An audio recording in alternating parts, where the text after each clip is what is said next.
नमस्कार, स्वागत है आपका। आप देख रहे हैं हमारी खास पेशकश हर तस्वीर में एक कहानी है।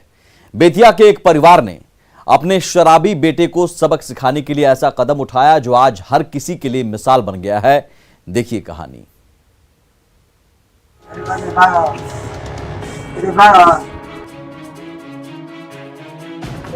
शराब के नशे में उत्पात मचा रहा सुभाष चौधरी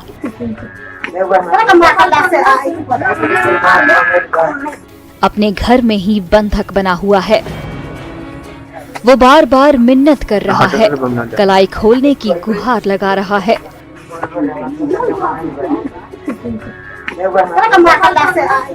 लेकिन रोजाना उसकी हरकतों से आजीज घर वालों ने सुबह होते ही उसे शिकारपुर पुलिस के हवाले करके ऐसी मिसाल पेश की जो पूरे समाज को रास्ता दिखा रहा है।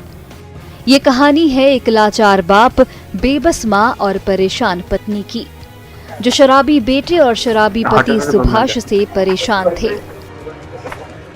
दिन भर खटने के बाद जो दिहाड़ी मिलती थी, सुभाष उसे शराब के नशे में गटक जाता था और घर पहुंचकर माँ बाप, पत्नी और मासूम बच्चों पर रात भर कहर बरपाता था। थक हार कर घर वालों को ये रास्ता अपनाना पड़ा। अब एक परेशानी से हमनी के हैरान बन गया। हैरानी के वजह से जब ना हमनी के इतनी बोल तब प्रशासन के बोला के थाना के और के हम अपना बच्चे खतर होकर के जेल भेजते नहीं। बिहार में भले ही शराबबंदी लागू हो, लेकिन शराब का सप्लाई बेरोक टोक जारी है। तभी तो सुभाष जैसे न जाने कितने युवक अभी भी नशे की लत में इस कदर जकड़ चुके हैं कि अपनी सारी कमाई शराब पर उड़ा रहे हैं और उन्हें इस लत के आगे माँ बाप, पत्नी और बच्चों की भी फिक्र नहीं है। तभी तो सुभाष को रास्ते पर लाने के लिए उसके परिवार को ये कदम उठाना पड़ा। दारू पी के आता तो गजा भांग पियता, दारू पियता, तबाह करता, तो के थाना बुला के जेल भेज देनी जा हमारा लड़का है। पिता गोरख चौधरी के साहस भरे फैसले से सलाखों के पीछे पहुंचे सुभाष का नशा अब काफूर हो चुका है। ऐसा ही साहस भरा फैसला हर माँ बाप ले तो बिहार में शराबबंदी को हकीकत बनाने में ज्यादा देर नहीं लगेगी। प्रफुल्ल कुमार, न्यूज़ 18, बेतिया। मधुबनी की महिलाओं के लिए मिथिला पेंटिंग की तस्वीरें महज चित्र नहीं बल्कि जिंदगी है, जिसे वो हर पल जीती हैं और उसे अपनी कूची से कैनवास पर आकार देती हैं।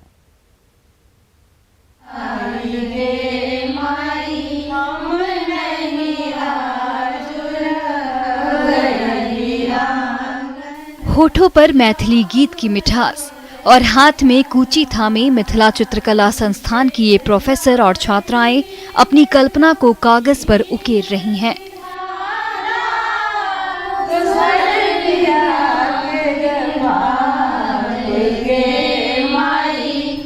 वही कल्पना जब रंग बिरंगी आकृतियों का रूप ले लेती है तो उसकी चमक 7 समंदर पार तक पहुंच जाती है। इन्हीं मिथिला चित्रों की बदौलत देश और दुनिया में पहचान बना चुकी ये महिलाएं हुनर के जरिए कामयाबी हासिल करने की आज जीती जागती मिसाल बन गई हैं। हमारे लिए सम्मान की बात है। हम सीना ठोक के कहीं भी खड़े होकर कह सकते हैं कि अरे 7 सम्मान, पद्मश्री, जिस महिलाओं को आप लोग देहाती समझते थे, हमने, हमारी महिलाओं ने दिया है। हमारा सीना गर्व से ऊंचा हो जाता है। कभी मिथिला के गांव में जिन महिलाओं को बोलने तक नहीं दिया जाता था, आज वही महिलाएं अपनी लगन और कल्पनाशीलता के दम पर मिथिला और बिहार का मान तो बढ़ा ही रही हैं, घर की कमाऊ सदस्य भी बन गई हैं। मिथिला पेंटिंग की इसी समृद्ध विरासत ने मिथिलांचल की महिलाओं को बराबरी का वो दर्जा दिलाया जिसके लिए कई पीढ़ियां सालों से संघर्ष कर रही थी। महिला शक्तिकरण के लिए महिला एकटा दुर्गा के रूप हुई छे, तो महिला सबके अपना हिम्मत रखबाक चाहिए जे एकटा महिला भऽ कऽ जे हम सब देश में नाम करी, ताहि लेल बहुत बहुत धन्यवाद दै छियनि। रांटी से लेकर जितवारपुर तक मिथिलांचल के गांव-गांव और घर-घर में मिथिला पेंटिंग की वही समृद्ध विरासत हर दिन फल फूल रही है और नया आयाम गढ़ रही है। मिथिला पेंटिंग ने मिथिला की महिलाओं को आजादी तो दी ही, उन्हें जीने का नया रास्ता भी दिखाया जिस पर चलकर ये महिलाएं कल्पनाशीलता और आत्मनिर्भरता का ऐसा अध्याय लिख रही हैं, जिस पर आज हर कोई चलना चाहता है। हम लोग जो पेंटिंग लिखते हैं इसी से हम लोग को बच्चा लोग पढ़ता है, लिखता है, खाना पीना हर चीज यही से चलता है हम लोग को। अच्छा। फिलहाल अभी 1 साल से लॉकडाउन हो गया तो कोई अभी गांव घर में नहीं टपता है, नहीं मेरे बच्चा सब जाता है।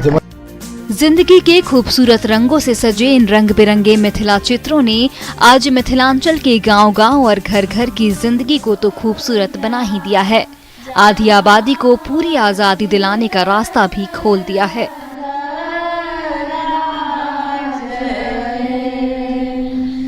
अमित रंजन, न्यूज़ 18 मधुबनी।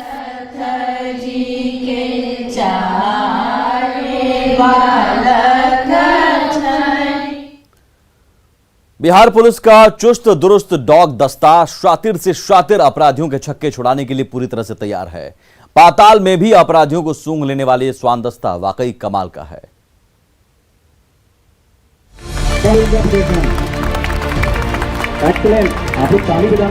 कोई उफनते अंगारों को मात दे रहा है तो किसी को जमीन में दफन सुराग को ढूंढ निकालने में महारत हासिल है।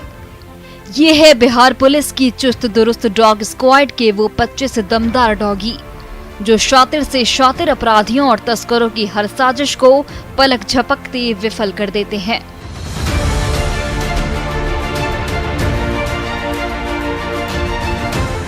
आतंकवादी और नक्सलियों के नेक्सस से लड़ने के लिए कुत्तों की इस चुस्त दुरुस्त फौज को हैदराबाद में खास तौर पर 1 साल की ट्रेनिंग दी गई।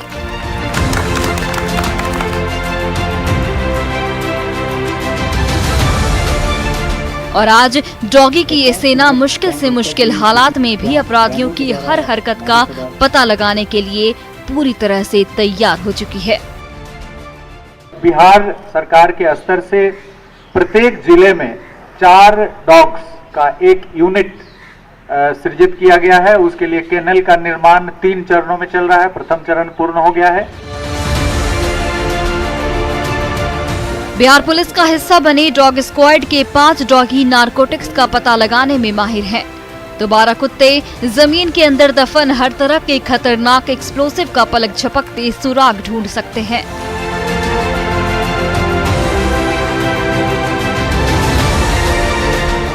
आठ कुत्तों को ट्रैकिंग की ट्रेनिंग दी गई है। तो इस श्वान दस्ते की सूंघने की क्षमता के बल पर बिहार में शराबबंदी को और प्रभावी तरीके से लागू करने में मदद मिल सकती है। तो इसमें से बेल्जियम नस्ल के 2 कुत्ते तो इतने खतरनाक हैं कि अपराधियों को खदेड़कर पल भर में धर दबोचते हैं। 2 हमारे जो स्वान हैं बेल्जियन मेलोनिस जो हैं वो हम लोगों की बहुत इच्छा थी कि हम लेके आएँ, क्योंकि उनकी जो क्वालिटी है स्निफिंग की और जो उनके लर्निंग उनकी क्षमता है और उनकी जो ताकत है, स्ट्रेंथ है, वो वर्ल्ड में वन ऑफ द बेस्ट है।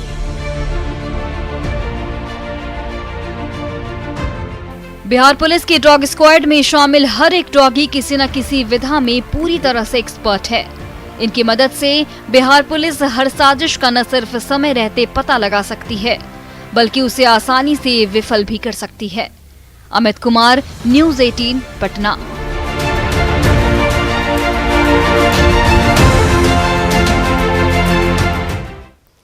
सहरसा के हरे भरे रानीगंज वृक्ष वाटिका में जल्द ही बिहार का दूसरा चिड़ियाघर आकार ले लेगा, जहां किस्म किस्म के जंगली जानवरों का ऐसा संसार बसाया जाएगा जिसे देखने के लिए सैलानियों का तांता लग जाएगा।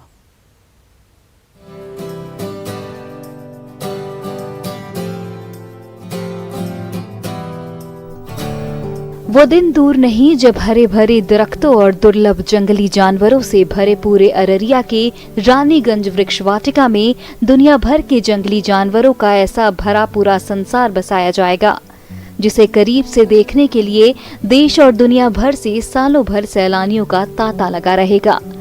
300 एकड़ में फैले रानीगंज वृक्ष वाटिका को बिहार सरकार ने हाल में बिहार के दूसरे चिड़ियाघर के रूप में विकसित करने की ऐसी घोषणा की है, जिसने अररिया के पर्यावरण प्रेमियों की बाँचें खिला दी हैं। इको टूरिज्म और टूरिज्म के क्षेत्र में विकास की गति बढ़ेगी। इसका हार्दिक स्वागत करते हुए हम लोग आशा करते हैं कि जल्द से जल्द इस दिशा में कारगर कदम उठाए जाएंगे। नेपाल की तराई के आसपास फैले रानीगंज वृक्ष वाटिका के घने जंगलों में रेड बोया से लेकर 2 दर्जन से ज्यादा किस्मों के विषैले सांप तो पाए ही जाते हैं।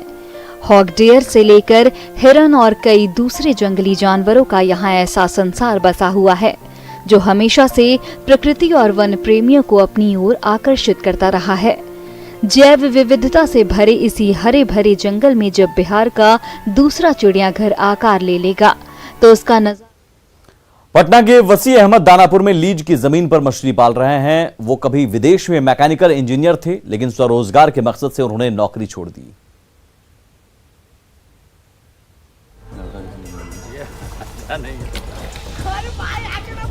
जानीपुर के छोटे से तालाब में मछलियों के बीच दाना छिड़क रहे पेशे से मैकेनिकल इंजीनियर वसी अहमद कभी बड़ी बड़ी गाड़ियों के कलपुर्जे की डिजाइनिंग पर माथापच्ची किया करते थे। एसी दफ्तर में मोटी पगार पर 8 घंटे की सुकून भरी नौकरी किया करते थे, लेकिन 18 साल तक सऊदी अरब की हवा पानी खाने के बाद अचानक उनके मन में अपनी मिट्टी में मेहनत करने की इच्छा जागी। उन्होंने तुरंत रियाद हवाई अड्डे से दिल्ली की फ्लाइट पकड़ी। पटना के पास जानीपुर में लीज पर 2 एकड़ जमीन ली और आज उनका तालाब रोहू और कतला से लेकर पंगाड़ जैसी मछलियों के खजाने से भरा हुआ है। रेहू, कतला और मृगल जिसको हम लोग लोकल जुबान में अपने नैनी बोलते हैं, इन 3 मछलियों का ज्यादा कल्चर है। और ऐसे मैं मिक्स कल्चर करता हूँ जिसमें ग्रास क्रॉप हो गया, कॉमन क्रॉप है। वसी अहमद अपने फिश फार्म पर खुद तो 8 घंटे पसीना बहाते ही हैं, उनके गांव के कई ग्रामीणों को रोजगार भी दिया है, तो कई लोगों को फिश फार्मिंग के गुर भी सिखा रहे हैं। वसी अहमद के रास्ते पर चलकर जानीपुर के कई और ग्रामीण स्वरोजगार का रास्ता अपनाने की सोचने लगे हैं। जी बहुत सुंदर, यहाँ का धंधा होने से नए पीढ़ी के भी लोग सीखे हैं, जो अभी कुछ दिन पहले डाले हुए थे मछली, फिर वो लोग तालाब बना के डालेंगे, तो इनसे तो हम लोग को।